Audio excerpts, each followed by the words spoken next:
കേട്ടറിവ് മാത്രമുള്ള യുദ്ധം എന്നൊരു സംഭവം നമ്മുടെ ഇന്ത്യയിൽ സമാഗമമായിരിക്കുകയാണ്. 7-ാം തീയതി രാജ്യവ്യാപകമായിട്ട് മോക്ക് ഡ്രിൽ നടത്തുമെന്നാണ് പറഞ്ഞിരിക്കുന്നത്. എല്ലാ സംസ്ഥാനങ്ങൾക്കും ആഭ്യന്തര മന്ത്രാലയത്തിന്റെ നിർദ്ദേശങ്ങളെല്ലാം ലഭിച്ചു കഴിഞ്ഞു. തീർച്ചയായിട്ടും പാകിസ്ഥാന്റെ ഇന്ത്യയോടുള്ള പെരുമാറ്റത്തിൽ നല്ലൊരു തിരിച്ചടി കൊടുക്കേണ്ട അത്യാവശ്യം തന്നെയാണ്.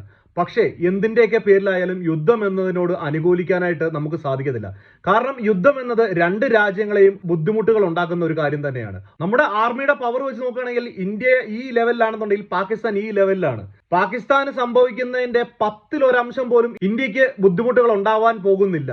എങ്കിൽ പോലും യുദ്ധം നീണ്ടു നിൽക്കുകയാണെങ്കിൽ അത് ഇന്ത്യയിലെ സാമ്പത്തിക വ്യവസ്ഥയെ തന്നെ തകിടം മറിക്കാനായിട്ടുള്ള കാരണമാകും. അതുപോലെ തന്നെ ഇതിന്റെ ബുദ്ധിമുട്ടുകൾ അനുഭവിക്കുന്ന ഒരുപാട് സാധാരണക്കാരായിട്ടുള്ള ജനങ്ങൾ ഉണ്ടാവും. അതുപോലെ തന്നെ പ്രവാസികളായിട്ടുള്ള അല്ലെങ്കിൽ സ്വന്തം കുടുംബത്തെ വിട്ട് ദൂരെ മാറി നിൽക്കുന്ന ഏതൊരാൾക്കും ഈ ഒരു സാഹചര്യത്തെ വളരെ ആശങ്കയോടുകൂടി മാത്രമേ ഈ ഒരു സാഹചര്യത്തെ കാണാനായിട്ട് സാധിക്കത്തുള്ളൂ. എന്തായാലും ഇന്ത്യയിലുള്ള ഓരോ ആളുകളുടെയും ഒപ്പം തന്നെ പ്രാർത്ഥനയോടുകൂടി ഇനി വരുന്ന ദിവസങ്ങളിൽ എന്തൊക്കെയായിരിക്കും സംഭവിക്കുക എന്ന് കാത്തിരിക്കുന്നു.